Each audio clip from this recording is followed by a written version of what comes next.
Hello, everyone, and welcome back to a new year of the CanadianGameDevs.com podcast. Woo! I got a little thing for this, Steve. Wait, ready? Wait, hold on. Shit. Now I'm sweating. I can't open it. I wanted to crack a can right as I did it. Yeah, that's the stuff. What are you Cheers. drinking?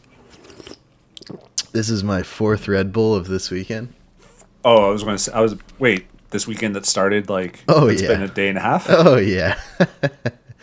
It's a good weekend, Steve, and That's not good.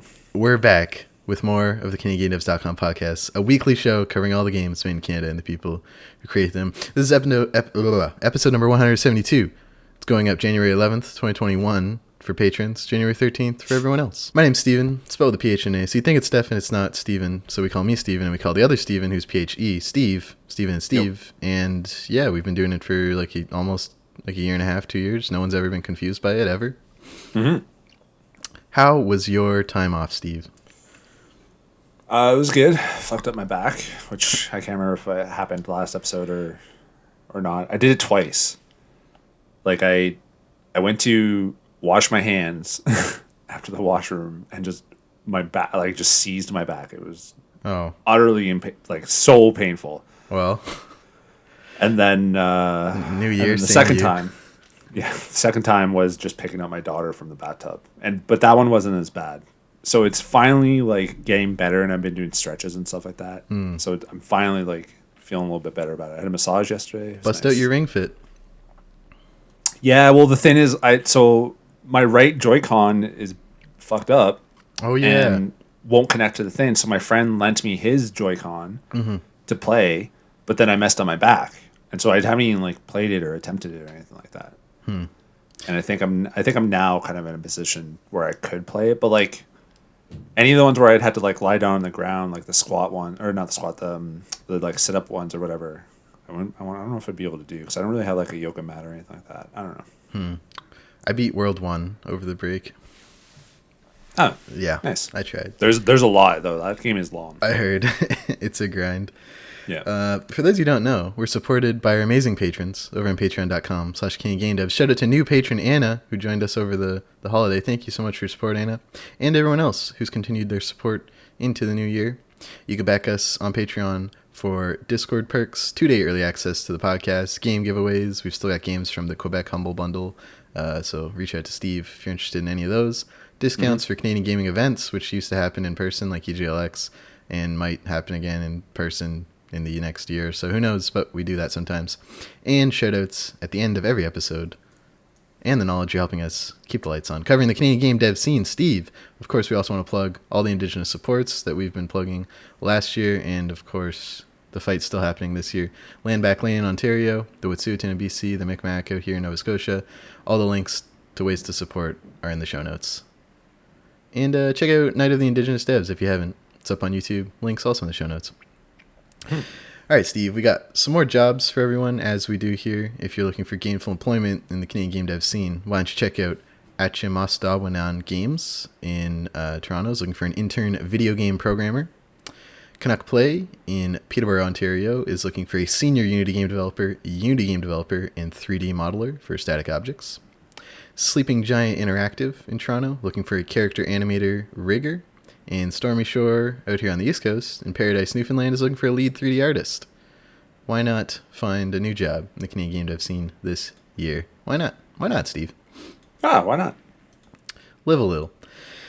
I don't have the skills. That's why I'm not going. Oh, that's why. Yeah. Someone out there with the skills could do it. Someone who can do more with a computer than record a podcast could do one of these jobs. I can barely do that, so... I got 2 news stories for you this week, Steve. Of course, kind of slow news between the holidays and the chugging start to the year. I want to plug a game called Clairvoyance. It's by Frang Games, and it's interesting in that it's set in the town of Clare, Nova Scotia, and it's a game built directly by the community there. Over 300 people contributed to the game's development. It's a mythological adventure, sort of visual novel, exploring the mythic Acadian region in and around Clare, Nova Scotia. It's been covered in the CBC, Le Monde, a couple other big sites, and yeah, I just wanted to plug it. over 100 characters in the game are actual people from the town, and it looks, if you look at the screenshots here, like most the UIs of visual novels, sort of adventure games you've seen. Text box at the bottom with what people are saying, inventory and map and log at the top. And yeah, that's just an interesting idea. It's very Canadian, obviously, in characters and setting. Yeah, I wanted to highlight that. What do you think, Steve? Looks pretty sweet. I like the idea. I didn't know like the town was like people, like a lot of people were kind of contributing to it. Mm-hmm. It's pretty sweet. It's the type of thing that I kind of want, like for my own hometown of Owen, or home city of Owen Sound to do or whatever. So I think it'd be pretty cool. I'm just looking at the Wikipedia page for the town. Has 8,000 people. Mm-hmm. Have you been there yet? Never. It's on. No, gotta go visit. Well, I gotta play and then I gotta go. And they'll be like, hey, I remember you from the hit game Clairvoyance. The area hosts the oldest and largest annual Acadian festival, as well as Nova Scotia's first Grand Fondo cycling event. Huh. Which were canceled in 2020. Damn. The description says, play through this roughly 5-hour adventure to find out what makes Claire such a fascinating place. Nice. Yeah. Check out Clairvoyant. Oh, I get it. Clairvoyant. Oh, my God. Dude, really? I'm so sorry. That took me so long. Oh, my goodness. Anyway, next bit of news comes from Mike Micah on Twitter, who tweeted out that Project Winter from Studio Other Ocean, with offices on the East Coast out here and in California, is coming to Xbox January 26th and will launch included with the Game Pass subscription. Project Winter, of course, a nominee for Canadian Game Dev's Best Ongoing Game, is a sort of hidden role, sort of, if you played the board game One Night Werewolf, it's like that, but real time in the wilderness with bear traps and bears and guns, where like someone's trying to sabotage everyone trying to escape, but a bunch of people are trying to escape. It does cool stuff with the proximity voice chat, Steve. I don't know if you ever played, but it's one of those ones you don't want to play on Discord. You want to play with the in-game audio, because the further you get from someone, the lower your audio gets, and then it disappears. If there's a blizzard, it becomes harder to hear people. Oh, and so that's something where like when you split up with someone and only you two can hear each other, and then like say they kill you and you start screaming, like no one would hear you if they like did it right, you know? Mm-hmm. Yeah. That's pretty neat. I like that idea. Yeah. So I'm excited for more people to get to check this out on Game Pass. Yeah, it's a place I see a lot of established, successful multiplayer games. Like Among Us just came to Game Pass. I think it'll help. I don't know, like obviously just inject a bunch of new players into a game, because what can happen often, Steve, I don't know, I'm sure you probably noticed, is like once a game like this has been out for I guess 3 years now, like all the people still playing are like usually really good at it. Yeah. To a point where it's almost a barrier to new players. So getting a whole bunch of people who haven't played yet, or maybe played at launch and lapsed and check it out on Game Pass, back into it is a good time to get into the game.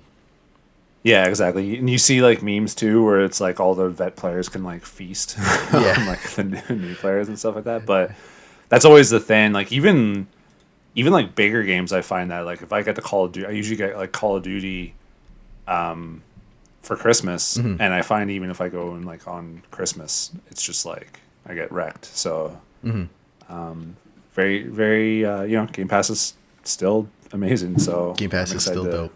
Check this out on January 26th for sure. Lots of Canadian indies coming to Game Pass too, Steve. I don't know if people follow us at Canadian Game Devs. I retweeted and pulled out a bunch of the games from Xbox, put together like all the indies coming first to Xbox, and in 2021 specifically, games with solid, in quotes, release dates, you know. Of course, Tunic from Dicey out here in Halifax.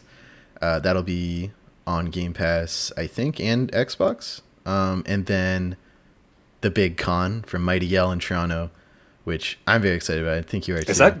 That's on Game Pass too? I think it's either on Game Pass or just one of those like exclusive console to Xbox. Let me find the tweet here. And as for other games that aren't confirmed 2021, like Echo Generation from Coco Cucumber Co., that'll be, I think, on Game Pass. I gotta imagine so, because when they launched Riverbond, it was on Game Pass. Oh, was it? Yeah. Oh, I didn't know that. Yeah, because that's how I played. At least on at least on PC Game Pass. Okay, I found it. Because that's how I played it. And Spearfair is on there too. Yeah, that launched. And Star Renegades launched. A lot of Canadian indies launching on Game Pass. So I found the tweet December 31st, 2020. Xbox tweeted out exclusive indie games for 2021 to the Xbox platform. Tunic, The Big Con. And yeah, all the other ones they've announced that just don't have release dates yet. So, yeah, nice. That's cool. I guess I'll count that as news. That's a good place for it to come up. Well, I mean, we mentioned it last episode when we were going over our own personal most anticipated, but Backbone as well, right? It's coming to Backbone's Xbox. coming to Game Pass. I think I said that it was Xbox and like Game Pass, but I think they differentiated in the title where he says Backbone is coming to Xbox and PC Game Pass. So so that makes it sound like it'll be on PC Game Pass and just Xbox proper, but yeah, it'll be on Steam and stuff too, I imagine. All right, that's it for the news, and let's move on to the first wish list this of 2021. Steve, of course, this is our popular segment where we highlight 3 upcoming Canadian-made games that you got to add to your wish list right now. These games are either developed wholly in part by Canadians in Canada. It's just some Canadian element to this game, and the development specifically. I got 3 very different games, all with Steam pages this week. We're staying true to the original formula. First up, Habroxia 2 by Lilymo Games in Guelph, Ontario, just 10 minutes from where I grew up. It's releasing February 3rd, 2021. That's very soon. And you can wishlist it on Steam now. Quote, blast off for a sequel that pushes every facet of 2D shoot-'em-ups to escape velocity. It's being published by East Asia Limited, who's also doing a physical release, I believe. But Steve, you're a big fan of Habroxia 1. Why don't you tell me about it? Yeah, it's 2D, kind of more retro shoot 'em up. Sort of like kind of what did you play on like NES, like Gradius and all that stuff. But you level up or you get like improvements and stuff to your ship, and you got to rescue or at least in the first one, you rescued like people like in space and stuff like that. And I've said this a couple times, but because I don't like the ones that are like super hard and difficult, and it requires like amazing eye coordination to like find that pixel that is like the only safe place. Like I like the ones where it's just like a lot of bullets, but like it's not super difficult, and you get cool power ups and stuff like that. And this was kind of like that. I played it on Vita, platinumed it. I'm glad they're going the Habroxia 2 route, because I really liked the first one. It was just like the kind of shoot 'em up that I enjoy. So it's not like a twin stick shooter. It's like you're just going forward and shooting forward sort of thing. Oh, okay, cool. Yeah. It's kind of bullet hell too. I'm getting. I never know if it's that genre right. I don't really know the intricacies of that genre. Sort of like the whole roguelite versus roguelike thing. But it's not like a super, because when I think of like bullet hell shooters, I think of like Icaraga or whatever, and just like other kind of like crazy ones like that. But like I call Cuphead a bullet hell because like lots of time there's like 1 or 2 safe spaces on the screen. And you don't, and that wasn't pardon me, that wasn't Habroxia 1. So I assume that's not Habroxia 2 either. But it's kind of, it feels like it looks like an NES like shooter sort of thing. So. Note, Habroxia 2 requires a controller to play. Playing with a keyboard and mouse is not supported. I don't see that too often. All right, Steve, I have to ask. And this is the first one of the year. Ooh. Is Habroxia 2 by Lilymo Games of Guelph, Ontario on your Steam wishlist? Yes, it is. Excellent. Next game today for wish list this. Steve, Imposter Factory by Freebird Games. They just say they're in Canada. It's releasing, quote, end of 2020, but that could technically mean beginning of 2021, spring, exclamation point, end quote. So very clearly wasn't end of 2020, but obviously that could mean the beginning of 2021, so spring, exclamation point. All that to say, it's coming soon. That's pretty funny. It's, quote, a bonkers time loop tragicomedy murder mystery thriller featuring multiple casualties and a suspicious cat from the creator of To the Moon. I guess To the Moon is a well-known game, otherwise you wouldn't mention it. This game was actually brought to my attention from someone on Twitter who was like, hey, why isn't this game in your most anticipated category for the poll? I was like, oh, geez. And I hopped over to their Twitter, and they got 31,000 followers. And these two games, To the Moon and Finding Paradise, are quite beloved by, like, I don't know, cult classic gets thrown around a lot, but this feels like kind of a cult hit game in that it has like a small but extremely passionate, dedicated fan base. Yeah, To the Moon has 38,000 Steam reviews. Hot damn. I guess that's a little bigger than cult classic, depending on how 2011 you define a solo developer's project. But yeah, so Imposter Factory, I think RPG Maker, it kind of looks like RPG Maker. In the same way Vagabond Dogs, Sometimes Always Monster, you know? Mm-hmm. I love the idea of a tragicomedy. They use the C in comedy and the C in tragic and smush it together. That's good. Good work. Dr. Watts and Dr. Rosaline have peculiar jobs. They give people another chance to live their lives all the way from the very beginning. Ooh, interesting. What do you think, Steve, looking at this Steam page? Yeah, I'm just, I was looking at the other game, so I'm just watching the trailer now. It does look like RPG Maker. Mm-hmm. Kind of similar to, I'm feeling the Benjamin Rivers, Alone with You and stuff like that. 'Cause that's RPG Maker too, I'm pretty sure. So just more examples. But it looks pretty sweet. And yeah, that first game, To the Moon, like lots of fans, a lot of Steam libraries. So at the FAQ at the bottom, they say, is Imposter Factory the sequel to the Moon and Finding Paradise? And the answer is maybe not. Maybe it's a sequel. Maybe it's a prequel. Maybe it's both. But again, there is no prerequisite to playing Imposter Factory. I like the cryptic tongue-in-cheek, Jesus Christ, Steve, tongue-in-cheek attitude on the Steam page. I like that a lot. Yeah. I have to ask Steve, is Imposter Factory by Freebird Games on your Steam wishlist? Yes, it is. Excellent. And lastly, Steve, another big hitter. Definitely a cult classic in the first one, but is now just a mega Canadian indie game franchise. Outlast Trials by Red Barrels in Montreal. Oh, we haven't done this one yet? Oh, you've been banking this one. I checked our last year. We didn't do it. We talked about it when it was announced, but we haven't been able to wishlist it since then. There's been a Steam page. Quote, also for release date, they say, freedom ends in 2021. So that's this year, probably. I don't know. Take your time. It's whatever. The Outlast Trials is a survival horror game you can play by yourself or with other players online. You'll have to survive the twisted, sadistic, and bizarre experiments of the Murkoff Corporation, alone or in a group of up to 4 players. It's actually a typo there. Alone or in a group up to 4 players. No, technically that works, although I'm getting the red line in Google. So what does Google know? Steve. Definitely nothing. This is, of course, big game. Probably one of the biggest Canadian games coming out soon. Like, Outlast 1 was like a huge hit. It was like millions of copies sold. 2, I'm assuming, did better. And going multiplayer seems to be what a lot of successful indies are trying to do to create longer lasting, a game with longer legs than the like shorter. I beat Outlast 1 in a couple hours, did another playthrough.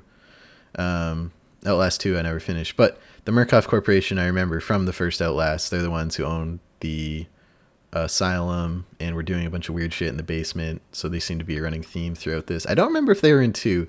In 2, you're like an investigative journalist looking into this like cult in the weird Midwest, and I don't remember if the Murkoff Corporation is involved at all, but I didn't get very far. But they seem to be going back to that core theme in the first one.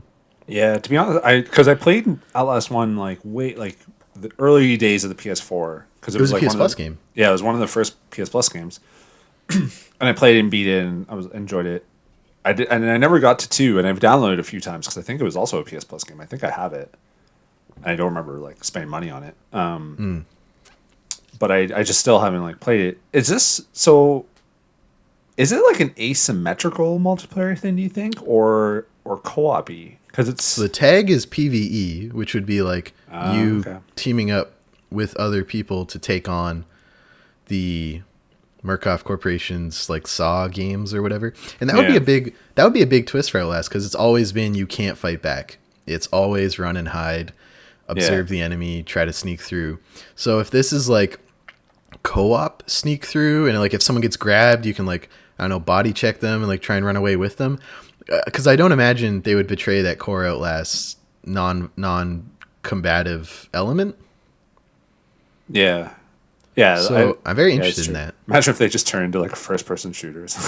That would be so dumb. They're I don't know if you follow their like transmedia storytelling stuff. Transmedia in this case means like comic books and like other stuff, not like media about trans people. Yeah, I was going to say, I feel like we spoke about this. They have like, they're doing other things too, aren't they? Doing like a comic? The graphic novel that did very well. That sort of expanded on the first games like Asylum and Corporate like buying. I think it was a prequel, don't quote me on that. So they have a community that's very interested in the lore and like the world building of Outlast.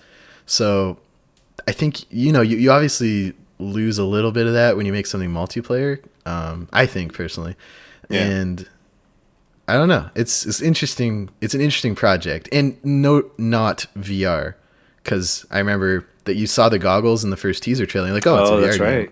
Yeah. But no, they were like, no, it's not VR. But yeah, it appears to be a co-op horror survival game. Yeah. Note, they say all over this page you can play by yourself, so I think that's what people care about. Yeah, true. Any other thoughts, Steve? No, I'm excited for it. Every time we talk about this game, I'm like, oh, I should download the second one and just like give it a shot, and just don't kind of get to it. I have enough like. Right now, the difficulty is games that I can't play in front of Sophia. So I have like enough of those games right now. So I don't think I'll be able to. Do not play Outlast 2 in front of your daughter, please. Yeah, exactly.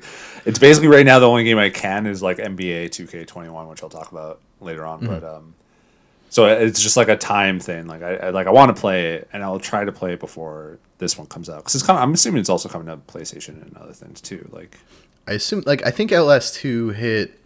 Well, let me double check. It hit a bunch of platforms at once, whereas Outlast 1, I think, was like PC and then PS4. Let me consult the Wikipedia. Yeah, Outlast 1 was launch 2013, and then PS4 2014, Xbox One same year, and then Switch 2018. Yeah, it looks like from Wikipedia, Outlast 2 hit PS4, Xbox One, Windows, April 25th, like across the board. Yeah. And then it came to Switch a month later. No, sorry, a year and a month later. So I assume it'll follow a similar trajectory where they like hit consoles and PC at the same time, ideally, because it might have crossplay, which is something you really want. And then probably Switch later, and not as much of a focus, because that's not really where people want multiplayer experiences. Oh, there's just kind of digging around. I don't know if this is still true, because this is from 2 years ago, but this is saying that Outlast Trials is set during the Cold War. So in the Steam description here, Steve, quote, set in the era of the Cold War, human guinea pigs are involuntarily recruited by the good folks at the Murkoff Corporation to test advanced methods of brainwashing and mind control.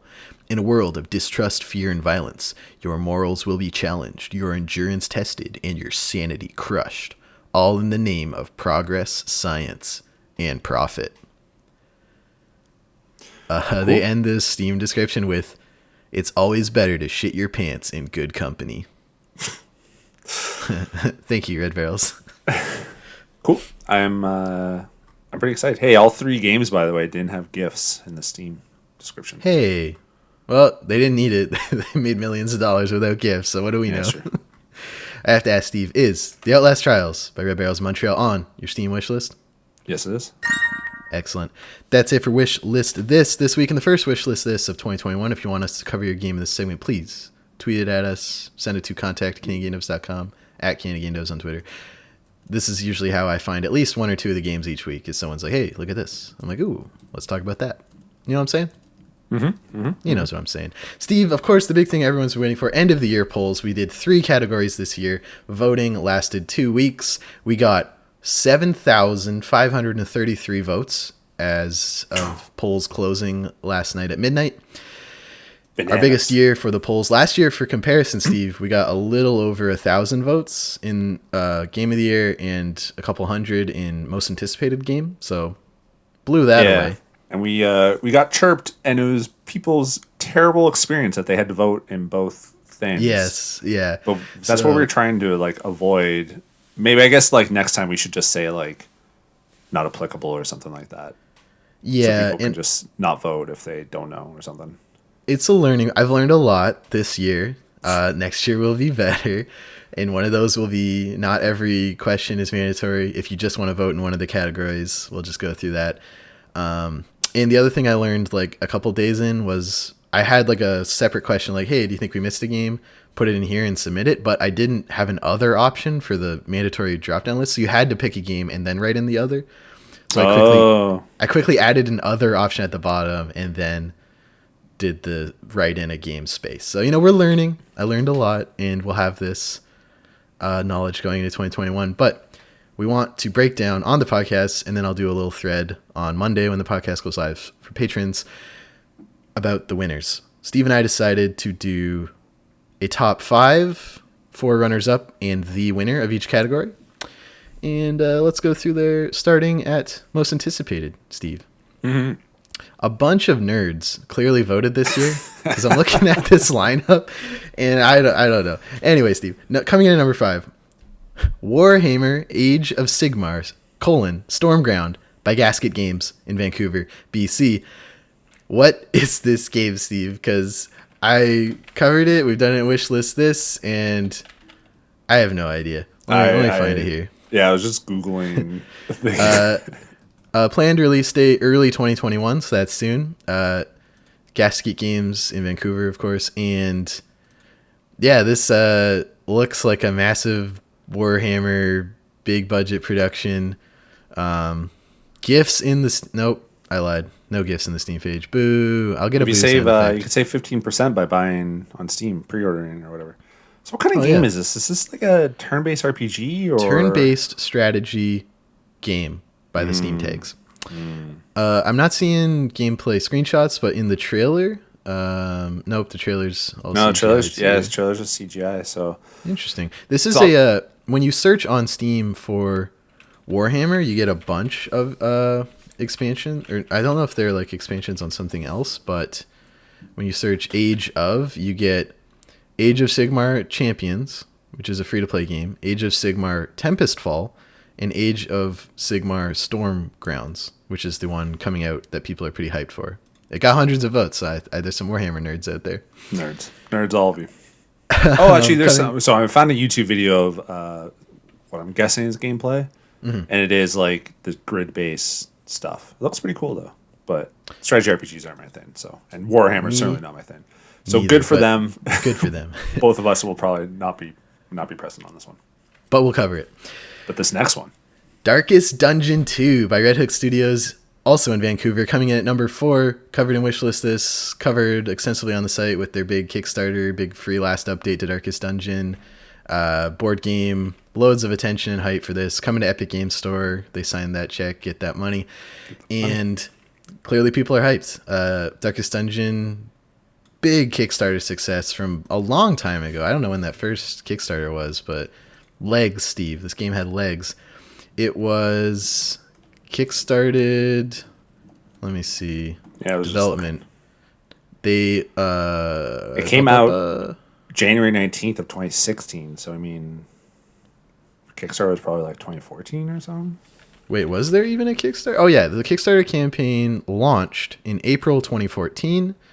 They raised 313,000 Canadian dollars with 10,000 backers, and then it blew up, came everywhere, right? Yeah. Then they got the board game, all the DLC, and Darkest Dungeon 2 building up hype.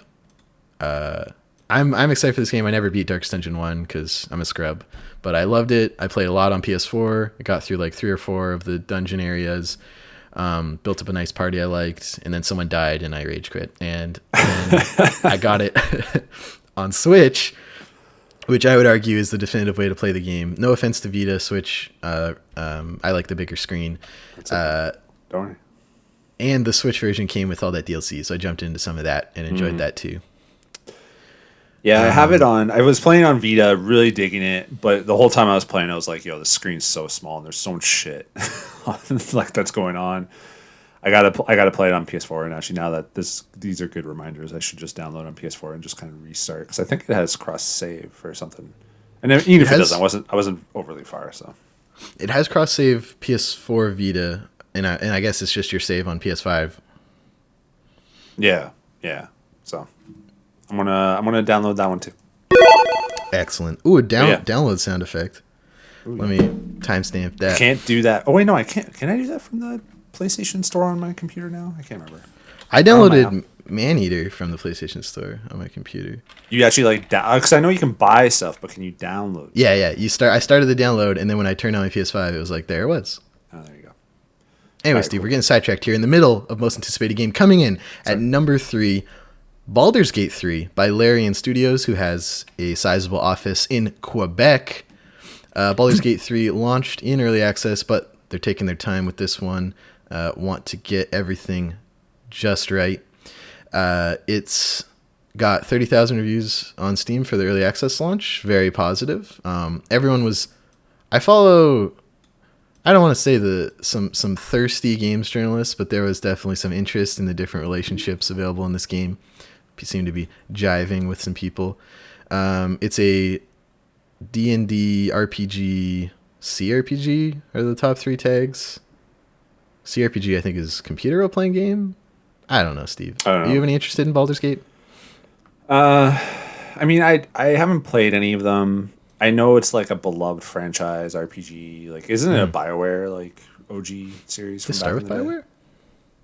I thought it was. Am I wrong? I don't know. Let me double check. Keep telling me what you think. I mean, it looks cool. I just, it's just not. It wasn't really on my radar before. Maybe when it comes out, that's when I'll sort of like look into, what fans are saying of it and stuff like that. It was also like predominantly like a PC game. Yeah, the first one was BioWare, and Baldur's Gate 2 was... The Ball Spawn Saga was originally developed by BioWare for personal computers, released in 1998. And actually, because I remember playing, the only one I really played was Baldur's Gate Dark Alliance, which was like a Diablo clone for PS2 back in the day. And they're kind of bringing that back as well, Dungeons & Dragons Dark Alliance, which is... TBD?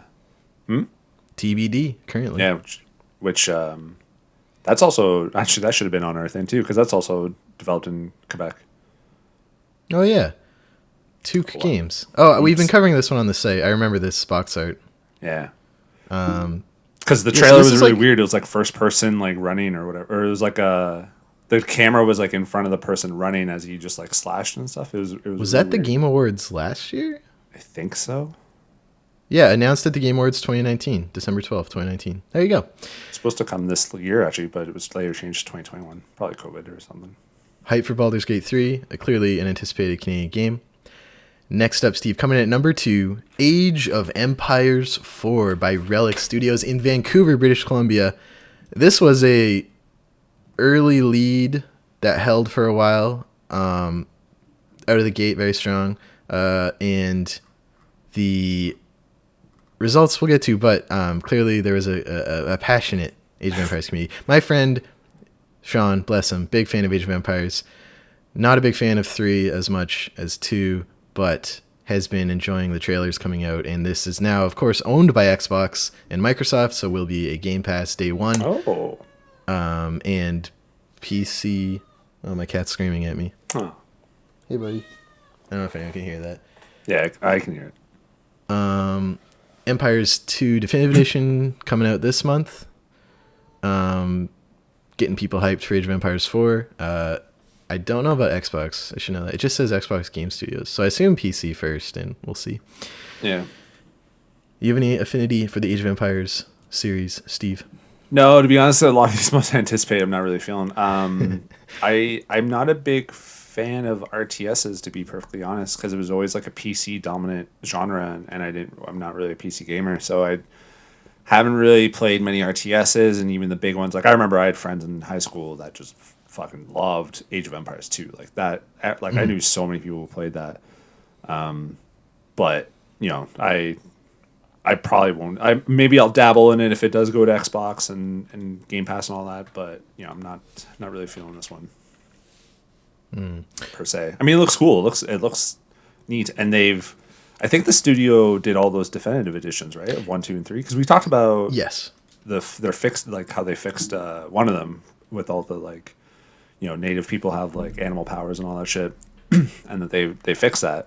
That was 3, I believe. Yeah. So Yeah.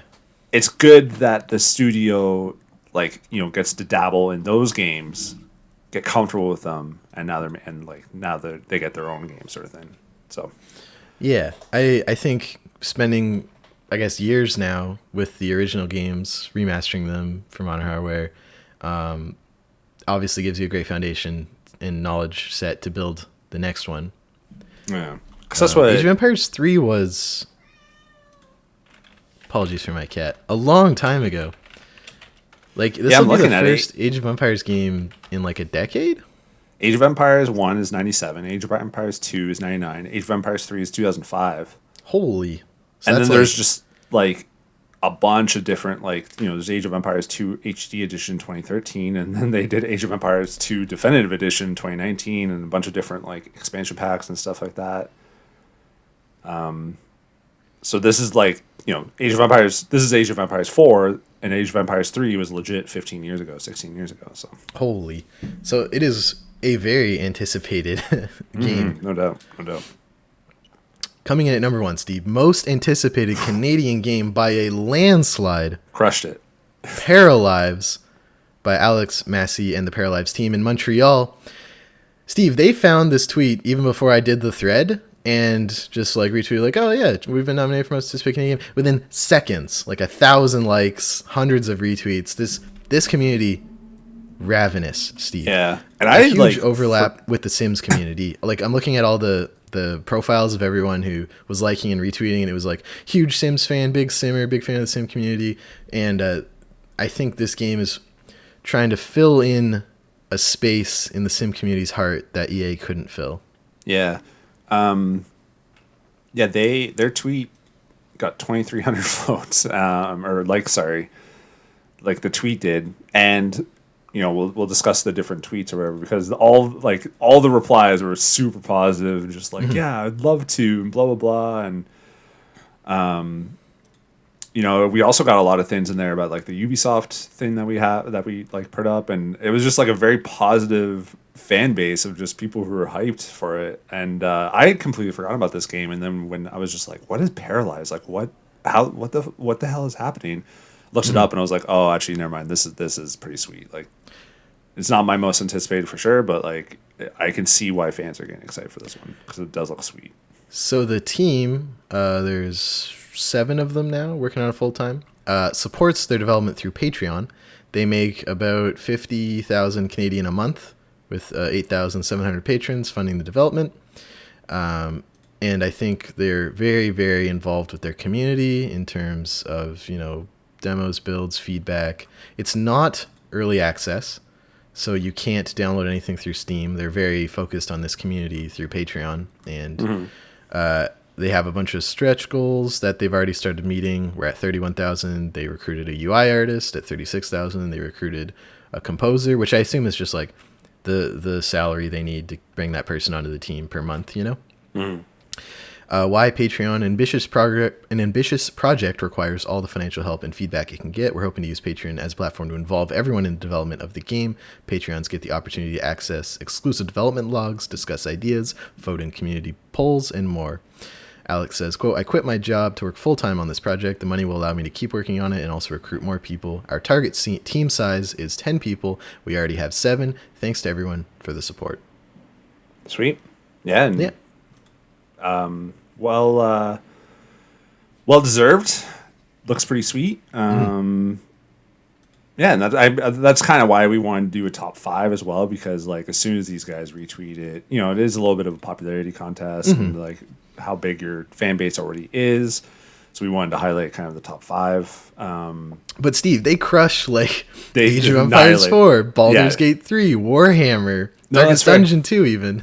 That's fair. It's not to take anything away from it. It was by far the largest margin in our poll. Like they annihilate. I think they got like 65% of the votes. So I checked. By the end, it was I think a little over half of really? of the votes went to Paralives for ongoing. And then they were being cheeky little people writing in Paralives in like every other category. I know, I saw that.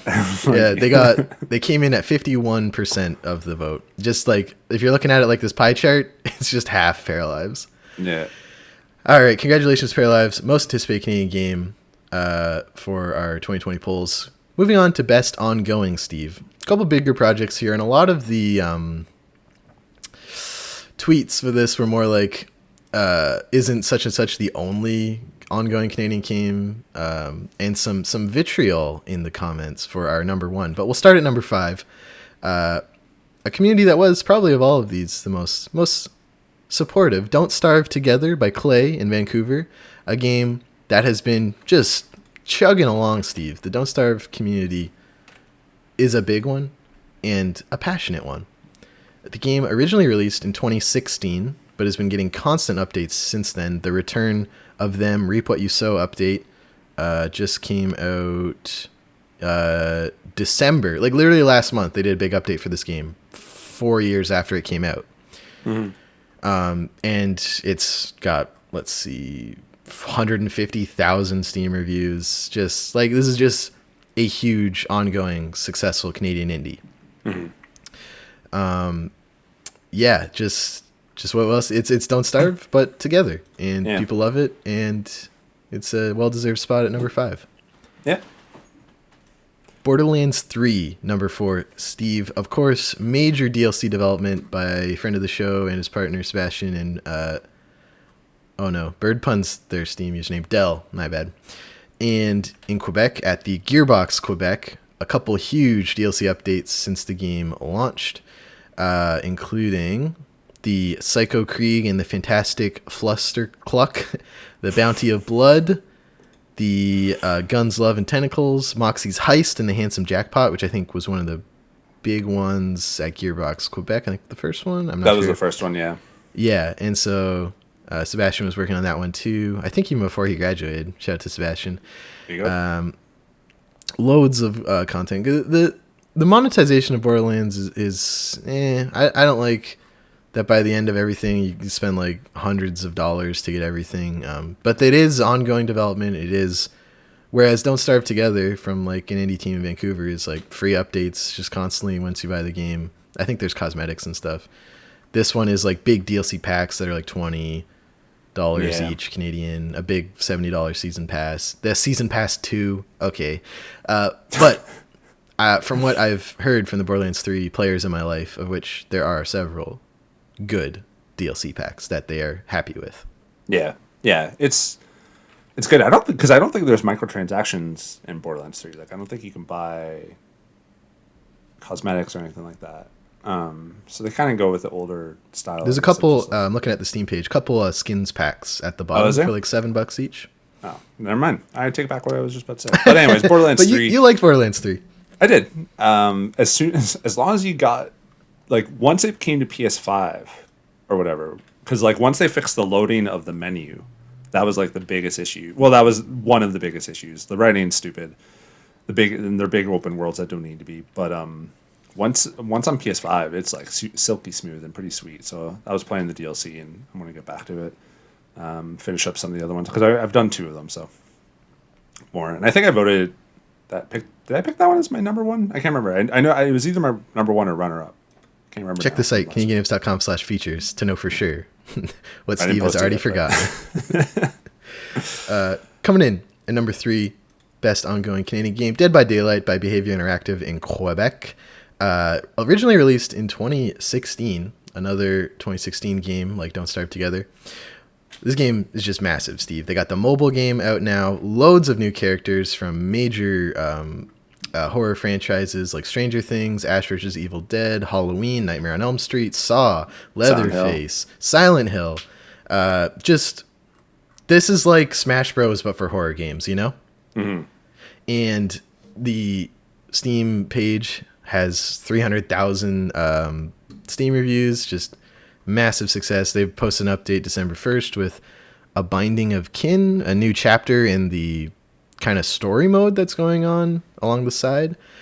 And yeah, you and I played this a little bit. We had a little trouble with the crossplay. I don't know if the kinks have been worked out there. I play pretty great performance with people on PC across Xbox and Steam. So I think that might be a platform issue that's probably resolved because crossplay was a new addition last year. Mm-hmm. So yeah, we should give that another shot sometime. But yeah, I think you and I both kind of dig Dead by Daylight. Yeah, I gotta give it another shot because the one of two times that I played it was like the time where we tried to cross play and it was just rough. So you need to just play on PlayStation. Just let's try crossplay one more time, and then if that won't work, I'll clear some space on my hard drive. The thing I'm concerned about, I'll probably just download the PS4 version because I don't want the 2% trophies synced. You know what I mean? It's an issue. I feel you because they did bring it officially to PS5, right? Yeah, it has its own trophy list. Because I just downloaded our number one game because I was like, we voted number one. I should get back into it and play it. Mm-hmm. And I had 20% of the trophies and I synced all those ones. And I was just like, okay, I'll live with that. But the 2%, I'll download the PS4 version until I get a little bit higher. So the only thing with Dead by Daylight is we were just talking about with Borderlands 3. It does have a lot of DLC. So if I want to be casual with the game. I kind of want to have my cake and eat it too. Understand this, but I want to be casual with it. But I still want to play as Silent Hill. But to me, I'm just I might only play this game 5 or 6 times total. I don't want to drop more money on it just to play as Pyramid Head or some shit. So yeah, so there's the Silent Hill pack for $60, Stranger Things pack for $35, or you can buy all the DLC on Steam and the game for $200. That's some Sims level DLC. I think it was just recently on sale on PlayStation, so you can I guess you can get the ones that you kind of care about. Because I understand it's not their IP, so they have to charge you more money for it, right? They have to pay Konami for the Silent Hill shit. They got to pay whoever for all the other shit. Netflix. Who owns? Netflix owns Stranger Things. Oh right. Yeah, so I get it, but I'm just it's just kind of annoying, I guess. It's a big price tag. Yeah, for sure. But of course, think about this over 4 years, spending $200 to play a game for it'll be 5 years in a couple months. Yeah, no. Yeah, if you're playing a lot of this game, then it makes sense. But as a casual, as someone who won't, I know right away I won't play a lot of this game. So I'm just but I want to play a Silent Hill. So it's I want both ways. But I know I can't have that, and that's fine. That's totally fine. Mm-hmm. But it's a good game. It's a good game. Coming in at number 2.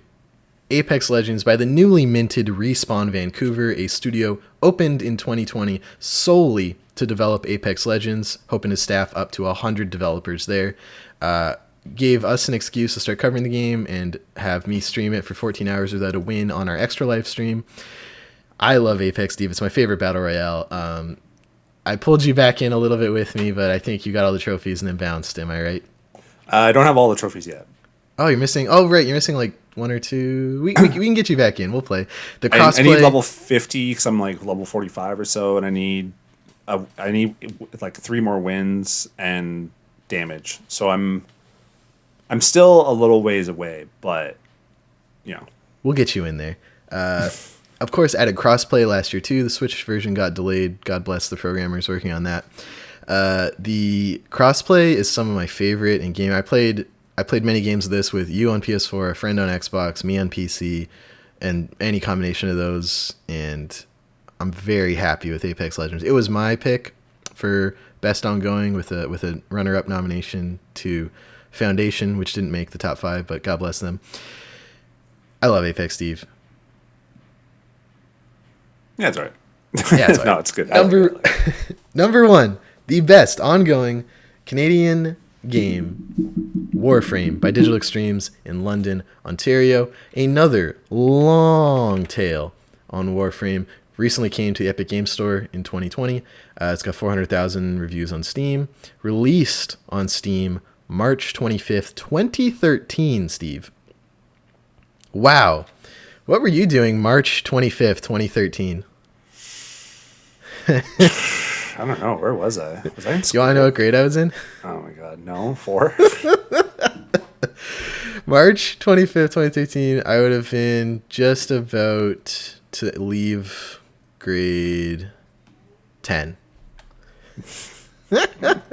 So I think this epitomizes many, many ways what is the best ongoing Canadian game. They've built a massive community, and as we hinted a little bit, I think a little, I wouldn't say toxic, I would say passionate to a fault. A community who was replying to the tweets of they tweeted out, "Hey, we're nominated for best ongoing." All of them were like, "When's cross progression? When's cross progression? Where's the Xbox update? Where's the Xbox update?" And obviously that could be a very vocal minority, because when I played Warframe, I got back in actually last month, played the new tutorial, which was great at getting me back into the game. Highly recommend if you are a lapsed person who played it when it launched on PS4 way back when and haven't played it since. Definitely check it out now. And it also came to the Epic Games Store, where it got a free Epic pack, because there's a lot of synergies between Epic, Unreal, and Warframe, and Digital Extremes that we talked about on a couple episodes ago. Mm-hmm. And yeah, by a sizable chunk, Warframe, about 28% of the vote.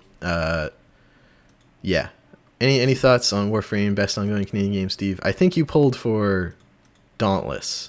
Yeah, I just had to relook at it because I'm old and I can't remember shit. But Dauntless was my number one. Didn't break the top 5. Borderlands 3 was my runner up. Warframe I did give a shout out to, but I just didn't play it. So I was like, I don't know if I can vote for best ongoing because I don't know what they've done. So that's why I re-downloaded it last night and just sort of hopped in for 5 minutes just to like make sense of it. And I remember like back in the day, when I did this the last time, like a year or so ago, maybe 2 years, it's like very overwhelming at the start. And you're like, what do I do? But then if you just kind of dive in and just start shooting and then you just kind of get used to it, it becomes really fun. And I've dabbled in it like 3 or 4 times over the course of its life, at just different various spots. So I re-downloaded and I'll give it a shot. And yeah, I mean, they're a huge studio, probably one of the biggest Canadian studios, and the fan base, you know, all these people follow them, they chirp them at the same time. So, yeah. Yeah, good on Warframe. Congrats, and certainly well deserved. I mean, they got the PS5 update out, and they did a bunch of updates this year and stuff. So they, yeah, Warframe's sweet. Warframe is chosen by the people, best ongoing Canadian game. Final category, Steve, game of the year. Hotly contested, the closest of all the categories this year. Coming in at number 5, one of the games I streamed earlier this year and quite enjoyed, Dreamscaper by Afterburner Studios, partly in Kingston, Ontario. Dreamscaper is a roguelite, Steve. Remember the T?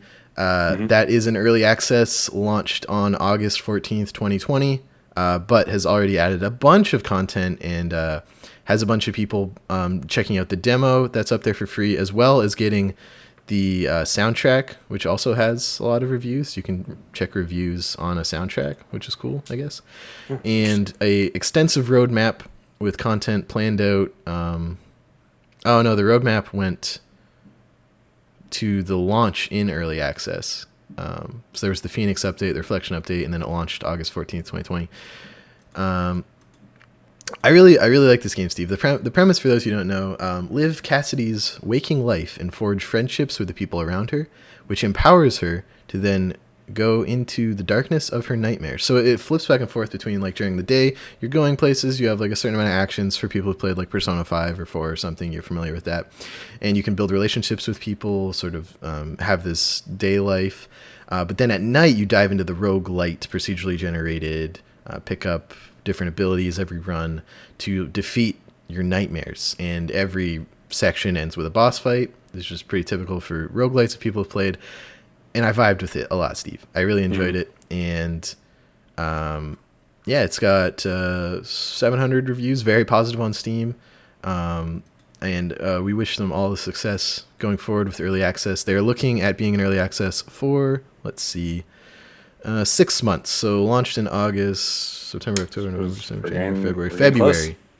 So, yeah, how will the full version differ? Along with new levels and a plethora of new weapons, abilities, and items, the full release will expand on the depth of the story and interconnected nature of the waking world and the dreaming world. Look for new bosses, new challenges, new puzzles, and an expanded waking world by the full release. And that was something I definitely noticed in the stream, Steve. The content during the day, definitely felt like you just clicked a couple options. Like it took me like 10 minutes each time. Then I was back in. So knowing that the more fleshed out Dreaming World roguelite part of it is going to get a bunch of new stuff, but there will also be a huge update to the stuff during the day. I think they know what they're doing, I think. Yeah. Oh yeah, and they have a GIF too on how to add it to your wish list. Yeah. I'm always a big fan of that. Yeah. I love the colors in this game too. I'm excited. I want a console port for me. You know, as being the idiot that I am, I want, you know. And I think you've said, haven't they said that's coming to console eventually? Like it's not out yet, so I mean. Let me check the website. Dreamscapergame.com. I guess there's a press kit actually. Dream, die, wake, repeat. Like that.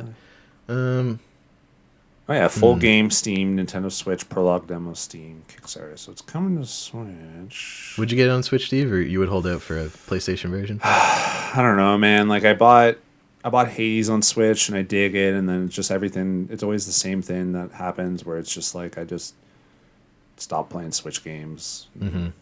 Then the only game that I've really played more than a few hours on Switch lately is Grindstone, which is amazing. So. Game of the year in my heart forever. Forever. Number Actually, 4, Steve. It has a Switch like trailer, so it's definitely coming to Switch. Yeah, it's definitely coming to Switch. So, congrats, Dreamscaper and Afterburner. Number 4, Steve. Hardspace Shipbreaker by Blackbird Interactive in Vancouver. Hardspace launched in early access last year. It was getting a lot of coverage in the gaming circles I kind of like to enjoy. Waypoint Radio, Austin Walker, Patrick Klepek, and the gang over there. We're talking about Hardspace for a couple weeks in a row. The premise is you have cutting-edge salvaging tech you use to cut apart spaceships and salvage derelict space stations for parts. But there's obviously a lot of things to keep in mind, like is the space you're in pressurized if you start cutting the hull and then everything just launches out and then you die? You got to be careful about those things, Steve. Launched June 2020. 6,800 very positive reviews on Steam. They're going to be in early access for about a year. I looked it up. About a year, so June 2021. Expect that full launch. A full campaign to reach a debt of $0.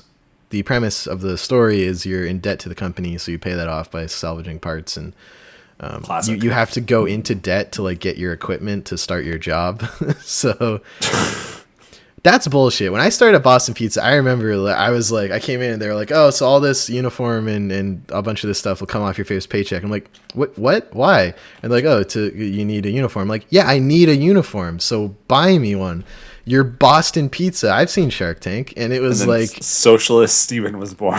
Oh my god, fuck Boston Pizza. Everything in there is garbage. It comes in bags. It's overpriced. Pizza. It's garbage, Steve. I love Boston Pizza. I miss going to Boston Pizza and watching sports. You know what? I had the same experience with Taco Bell. I started Taco Bell. Minimum wage was $6.40. Jesus. And it took me like 10 hours to buy a video game, and because that's how I measured money back then.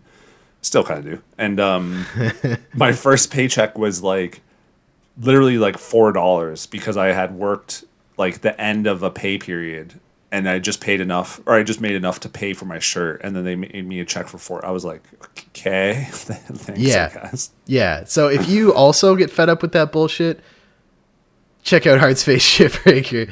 A new update, Business is Booming, which shows an explosion and an astronaut. So I think it's a little joke there, Steve. I should get this. I want to play this, Steve. Do it right now. You can do the thing. How much is it? It's $33. Maybe just wishlist it right now. All right, I'm gonna wishlist. I'll play the wishlist. We're coming off an expensive time. You know what I mean? Yeah. Oh, I know, Steve. Yeah. So congrats to Blackbird Interactive in Vancouver and the team there. I tweeted at, for those who don't know, Doc Squiddy on Twitter, writer, narrative designer, Paratopic, Big Called Hit, and Hardspace Shipbreaker. They tweeted out like, I should be on more podcasts, and I replied like, please come on the CanadianGameDevs.com podcast and talk about Hardspace with me. And he liked it and said LOL. So I'm gonna DM him them. What's that even mean, LOL? I'm DMing them right now. I'm typing in, hey Doc, I was serious about that podcast interview Do you have any free time in the coming weeks? Sent. So there you go. Hold me to that. I'm getting Doc on this podcast or not. It's totally up to them. So anyway, that's all to say. Who is that? A narrative designer I quite admire. Okay. Okay, I see the thing. So if you're still interested, Heart. I realized that initial one was a little a forward. But all that to say, I want to talk about Heart's Face, Shipbreaker, with the narrative designer, who clearly hit a nerve for me with the premise for this game. Coming in, Steve. Number 3, Marvel's Avengers, partly by Square Enix in Montreal. I don't know how much of this was chalked up to just, Avengers being one of the recognizable games on that list for a lot of people who found it through other ways. Mm-hmm. You weren't too hot on Avengers, despite beating the campaign and playing a bunch of it, correct? I platinumed it. Oh, you got the platinum. So. Yeah, it was a grind. It's a fine game, but like it obviously had its issues. It obviously launched too early.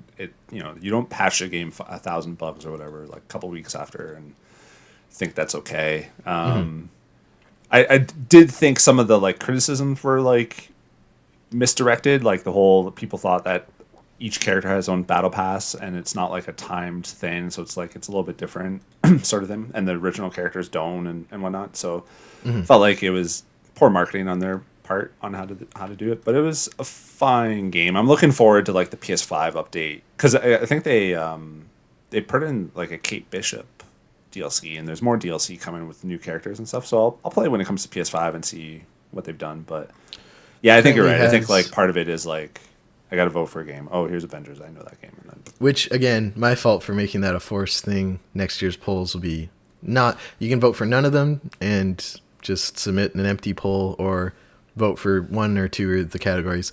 Mostly positive reviews, Steve, of recent reviews, but overall mixed 11,000 reviews on Steam. I want to find a funny one. I feel like there's got to be a funny one for this one. I did hear that the Kate Bishop stuff was good. It's just that it was light. So it's like it was good release, but it was like after you did it for 4 hours or whatever, it was kind of done and whatnot. So they need some bigger, meatier stuff to like keep those people around. Top 3 funny reviews. Delorious Ed said on November 21st, got it for free with my new processor. If I could refund it, I would take my €0 back. Dr. Marcus's Left Nut on September 4th said, it's Destiny without guns, and that's a good thing for me as I cannot aim. And the top funny review by Nezakant on September 7th, 2020, Hulk smashes bad guys and your frame rate. I didn't really have frame rate issues. Good jabs at Marvel's Avengers. That was a review from launch week, so I assumed the big patch that fixed the game. Yeah, I did like that. A lot of these like games of service were all first-person shooters, and this like wasn't. So I did appreciate that, and that they play all different. Like the characters really did play differently, but it was kind of the extra. Like it was the game was good. It was the as service part wasn't good, and it is what it is. They got the money to fund it. Maybe they'll be voted most best ongoing game. I'm pulling for them, Steve. No one wants to put out a bad game. I'm sure the incredibly talented team at Eidos Montreal did everything they could. I'm sure they missed a lot of dinners and a lot of weekends putting out this game under the capitalist crunch of the Walt Disney Corporation and Crystal Dynamics. As they should. I wish them all the success with this game. Hopefully it's a No Man's Sky and not an Anthem. Yeah? Yeah, sure. Yeah. Oh, yeah, all right. Actually, Anthem didn't have any patches this year, so I guess it couldn't have gone into... Well, the director on the big Anthem Beyond update has been moved on to Mass Effect after they all quit. So I don't know what's happening at BioWare, but, God bless them too. Good luck. It's not a good sign. Coming in at number 2, Steve, I was watching this poll last night, down to the wire. It was going votes back and forth. One would go up by one would go up by one. Coming in, number 2, Star Wars Squadrons by EA Motive in Montreal. Thank you for liking our tweet, EA. You're the only big studio who actually acknowledged our poll's existence, and for that, I respect you. They liked the tweet? That's sweet. Yeah, right? And I'm sure some people found it that way, because after they liked that, I saw it jump up a bit. Squadrons is the most surprising EA game I've played in a long time. And let me clarify that. Of course, coming off of the disastrous launch of Battlefront 2, EA was in a lot of hot water with Disney. There's a lot of semi-corroborated, and I believe it, reports that like literally the night of Battlefront 2's launch, Disney called EA and was like, cut this shit out. And so they pulled a bunch of the microtransactions. They did a developer Q&A that still holds the record for the most downvoted comment in Reddit history, and was in a really bad spot. Now, a different team at... Or wait, did Motive do Battlefront 2? I thought it was DICE. They did the campaign. They did this campaign of it. Right. That makes sense. Yes, Battlefront 2 is Motive and DICE. Okay, yeah. So Battlefront 2 comes out, huge disaster. Star Wars Squadrons comes out October 2020. No microtransactions, no cosmetic store, no season pass, no year-long content update plan. Doesn't launch full price, Steve. It launches for 55 Canadian dollars, but supports all the major VR headsets, including PlayStation VR, on day one. Is included in the EA Play trial thing. Loads of ways for you to like check out this game via a demo or the EA Play. Just to generally, and then they ended up just doing a bunch of free content anyway. In the months since, they've added new ships, they've added loads of community requested features and feedback. Just a really great, solid AAA Canadian project. Yeah, they even said that they were done development, and they're like, "This is what you get. Like, this is $40 in today's game industry. Like, we have a bit of DLC, but this is it." And then like a month later, there was more DLC for free. For free. I download the EA Access thing. It only gives you like the prologue and then like the multiplayer. So I played a little bit of it. It's like on my wish list. I want to buy it eventually. Like I want to play more of it. I just never gotten back to it. Maybe actually because it's a good Sophia game, so I could play it in front of her. But yeah, I think like you said, like I think Disney, after EA kind of botched Battlefront 2, EA was like, or Disney, was like, "Okay, you guys are fucking this. Like we're fucking this up." And I don't think it's a coincidence that like, the last two big Star Wars games launched with like no microtransactions and no like DLC or no paid DLC and stuff like that. So, and were good games. I played the first 4 or 5 missions on my PSVR when I saw that set up. My girlfriend got the game for me for Christmas, Dang Story, and I really liked it. And I played some of the multiplayer. I'm really bad, and I assume I'm even worse now that everyone's been playing it for months and is getting really good at it. It's really fun in VR, Steve.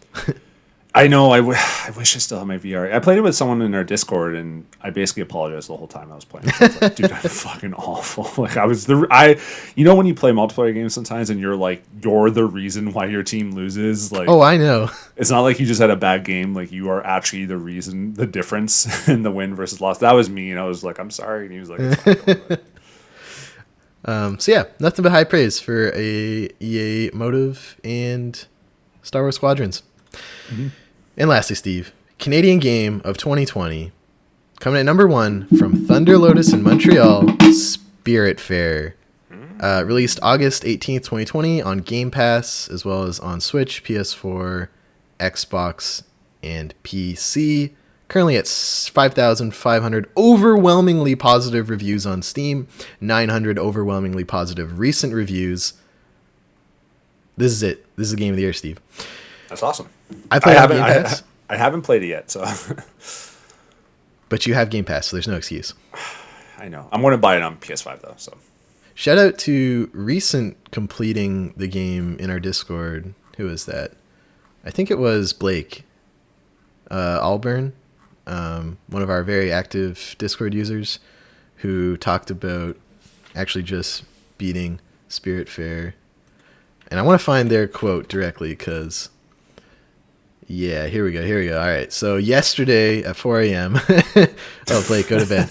Hopped in our Discord and said, just finished Spiritfarer, and wow, what a masterpiece. The ending had me sobbing. I've been crying for about 10 minutes. It's the emotional outlet I desperately needed this year.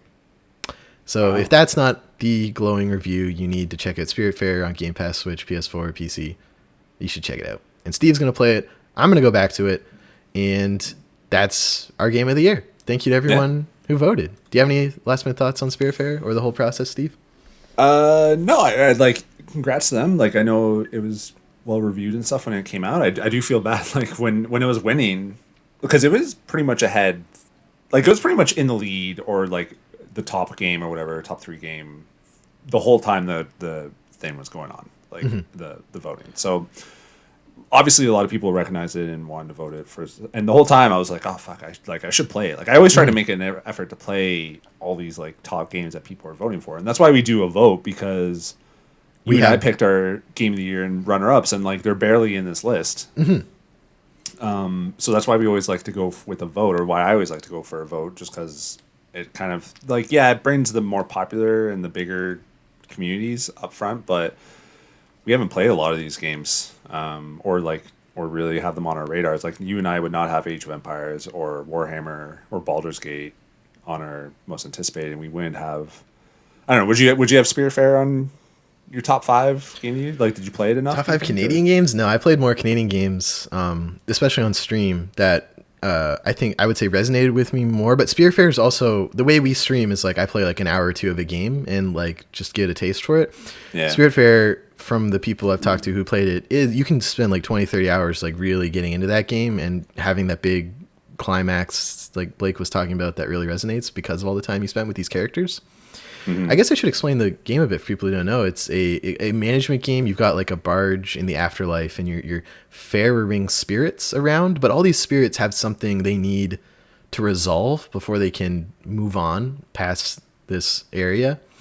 And so part of your job, in addition to managing this barge and resources like food and shelter for people, is going around trying to help people, clean up loose ends to their life that are holding them back from moving on to whatever's beyond. And yeah, that's a great premise. I love the management part of it. It's 2D, gorgeous art style, lots of anthropomorphic characters aside from you. Look like a human. I think your name's Mara. Let me get that right. You are Stella, sorry. And you're building this barge and talking to these people and trying to like make sure everyone gets what they need here and then get what they need to move on. I'm gonna download on Xbox. I'll play it on Xbox, and then all right, we got to download. And then if I'm like, okay, I do want this. I do want the trophies to this. Then I'll cop it on PlayStation. But I'm excited to dive it in, because it was always like on my radar, because I think like Star Renegades came out around that time, and Undermined, like it came out in like October or something, didn't it? And it was just Spiritfarer came out in August, middle of August. Yeah, and I think that's around. Star Renegades was September. Undermine was earlier in the summer, so you're probably still playing that. Yeah, I just remember it came. Yeah, you're right. August 18th. I just remember it came in a time when I was deep into other games. I think like Ghost of Tsushima was around that time too and stuff. So I'll download it tonight. I think next episode maybe you and I should do like our own, maybe a recap on it or whatever. At least play a little bit. But it's on Stadia, Xbox One, Switch, PS4, and Windows, and like we said, on Game Pass and stuff like that. So it's our game of the year. So congrats to them. Congratulations, Thunder Lotus and Spiritfarer. Your Steam badges are in the mail. In the mail. All right, Steve. I got a couple events to plug. Everything's ramping up again. Global Game Jam online. A bunch of people in our Discord and other developer Discords are talking about it. End of January, 27th to 31st. I participated in school. I missed the past couple years. I don't know if I'll participate again this year, but I always like seeing the projects that come out of that. Dirty Rectangles is coming back Wednesday, January 13th, 8 p.m. So if you're listening to this the day it goes live for everyone else, it's tonight. Check it out, twitch.tv/dirtyrectangles. Lots of talks from interesting and weird and wonderful game developers all across Canada and the world. And the annual general meeting for Dames Making Games is happening Saturday, February 27th. So you got some time, but you could become a member to start shaping the future of that organization and all the cool projects they're doing, the fund for indie creators, all the events they put on, trying to diversify the game space, which I argue leads to more interesting games getting made. And yeah, check all that out, dmg.to. Why don't we close out the show, Steve, talking about what we've been playing. We didn't stream anything over the break. We took a break, aside from all the threads and stuff I was making. I took a break, but Steve took a break. And I played a lot of Apex with friends. I played a lot of Jackbox with friends, becoming a regular thing where we just set up a Zoom call, share a screen, and everyone just plays Jackbox. Having a lot of fun with that. But as far as like new games, yeah, I didn't get a chance to play Maneater yet, the PS Plus game. I got it downloaded. I think Tori would enjoy that, so maybe we'll try and play together. It's kind of I'm not really feeling it. It's like it has like cool like presentation, and the narrator is pretty good and stuff like that, but it's like I don't know, it's just kind of like boring, to be perfectly honest. I'm like 2 hours in, it's just like the same shit already. I mean, swimming underwater is like pretty smooth. It's just like the whole time I'm playing, I'm just like, it's really like you're a shark who just bites things. Like Nom nom nom nom. you like it really kind of loses. Like it really doesn't even have any momentum, to be perfectly honest. Like the whole time I'm playing, I'm just like, I don't know. Maybe it's the wrong time for me, sort of thing, you know. But I'm not really super impressed with it. Like a lot of people online are kind of praising this game, or at least like saying like, yeah, it's good kooky, you know, it's good fun. It's like you're playing as a shark. What other game are you a shark other than like Jaws? But that's not really enough for me. I'm just kind of like, it's just like whatever. I'll play more of it, but you know, I'm not really feeling it. I'll check it out and report back next week. You also been playing NBA 2K21, which you got for Christmas, correct? Yeah, my sister-in-law gave me NBA 2K21. I was a little torn on the game in general because it has the WNBA mode, so I was like, I want to support that. This is the first, even just on PS5 and Xbox Series X, the first time you can play in any sports game, like create a character as like a woman character and like go through like a women's like career or whatever in that sport.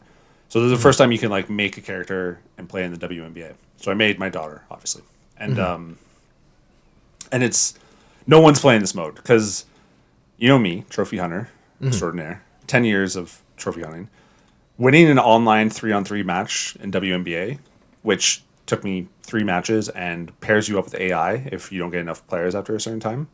So it's not hard to do. Is my like 3rd rarest trophy of all time. So part of me is like, oh, I want to play this mode just to like support it because I like the WNBA. It's not just like that I have a daughter. Like I'm not like, you know, like, oh, I didn't know being a douchebag until I had a daughter. Sort of, it's not that. Like I watched the WNBA before. I just didn't really have like a team to cheer for. But I like the WNBA. I created the character playing that mode, and it's actually I'm digging it because you get VC, which is the virtual currency stuff. But you can't spend VC in the mode at all. So there's no ads anymore. There's no like you can't like you just increase your character stats like automatically just through playing. Like it just levels up for you based on like the class quote unquote that you pick. Like I'm a lockdown defender, so like it already kind of has my stats pre-aligned. So it's missing all that shit, and I haven't even played the normal and like my team mode because I know exactly what it is. Like it's just predatory shit where it's just like constantly throwing VC shit in your face, Gatorade ads, all that stuff. It doesn't, and this mode doesn't have any of it, so it's actually like sweet. It's really just a fucking basketball game. And if I so choose to incline to like play the other mode later on when I'm done this, like when I've completely finished this mode, I'll have all the VC. So it's super weird that they like are giving you the VC without actually making you spend it. I feel like next year it won't be like that, but I'm trying to play this mode because I'm like, no, I want to like, you know, quote unquote support this, like, because if you go to like the YouTube trailer when they show the WNBA stuff, it's got more downvotes than upvotes. Like, man, that sucks. And if you post about it on the 2K subreddit, it's just like, why do you want to play this the WNBA mode and blah blah blah, and I'm just like, like fucking people. Gamers are exhausting. I know, so I'm trying to support it, but it's like just fun because I now have a mode where I can like kind of play the game I want to play without like getting VC shit thrown down or shoved down my throat. So it's pretty sweet. I'm thoroughly enjoying it. My team is terrible. I'm not doing well. Sophia's not really having a great career. Start off as a rookie, so she's got to play better. Coach says, but it's good. I like it. Excellent. Other than that, I've just played like Vigor and other things. Nothing like super. Grindstone. Yeah, exactly. Yeah. What level am I on? I'm on like 50 or 60 now. So Making your way. making my way. Yeah. Because when I fucked up my back, I was playing a lot of Switch, but it was a little bit. It was passing between Hades and Grindstone. Good. But yeah, I haven't really dabbled into too much. But Spirit, I'm excited to dive into Spiritfarer and Warframe and some of the ones that we've kind of talked about this episode. I'll stream. You know what, Steve? I'm going to stream Spiritfarer on Monday after we announce the winner. Okay? Ooh, okay. Okay. I'm making that, speaking it into the world, so then it has to happen, because that's what happened last time. So check out that stream, patrons, tonight if you're listening to this on Monday. If not, I'll upload to YouTube eventually. And yeah, that'll be twitch.tv/CanadianGameDevs. That's it for episode 172, the first episode of 2021 for the CanadianGameDevs.com podcast. Thank you so much for listening. If you want to help us keep the site up and running, covering the Canadian game dev scene, you can support us over on patreon.com/CanadianGameDevs. Where backing us will get you early access to the show, Discord perks, game giveaways, discounts for Canadian gaming events. And if you back us at the credited patron tier or higher, we'll throw your name at the end of the credits every week, like these lovely folks. Thank you so much, Aaron McLeod, Canuck Play David Winter, David Nagy, Eric Beer. Oh, go check out Eric's work at The Bot Book. He's our top supporter, so at that support level, we like to shout out the work you're working on and direct people to your projects. So that's thebotbook.com. Oh, Eric's and expressed... you get swag too, which Patreon just does for us. So so Eric's getting a sticker and a sweater or a shirt. Sticker and a sweater or shirt or something. Yeah, there's swag. You get our logo on something. I like I wear the sweater a lot. So go check out Eric's work. And Eric also expressed interest in possibly doing a Canadian Game Devs Jam this year. I really want to do that. We have some things that we've been discussing what we want to do this year. We have some ambitions. Yes. And, yes. The game, there's two that I really want to do, and I know you're passionate about another one, but the two that I want to do, and one of them is like a game jam. I think that'd be really cool. I think so too. And we have some other people in the Discord already expressing interest. So join our Discord and maybe get on the ground floor of that. Other credited patrons: Elizabeth Avery, Hanel, Jean Leggett, Jeff Shepstone, Jeffrey Canham Graph Metal, Kai Hutchins, Nicholas A. Zorko, Nav from the Academy of Games, Pixelnuts_Alex, Sean Hayden, and Stacy H. If you listen on Apple Podcasts, drop us a review. It's right down there. Let us know what you think. We want to take your feedback, make the show better. And if you're not on Apple Podcasts, you can send any feedback to contact@CanadianGameDevs.com or find us on Twitter @CanadaGameDevs. And join our Discord, hang out, chat. I love talking to our Discord. Great group of people. Thanks, Steve, for joining me for the first of many episodes to come in 2021. Where can people check you out on the internet if they wish to do so? Oh, we're both in the handle or the profile description for @CanadaGameDevs, which is a lot easier than spelling out our handles every time. Yeah. Go to Canada Game Devs. Go to Canada Game Devs. The Raptors are every other day, and they suck. And they're bad again? I'm just kind of tweeting about that. They're not playing great, but there's still hope. So we'll see. We'll see. Thanks for listening. Stay safe out there, everyone, and we will be in your ear holes next week. Bye.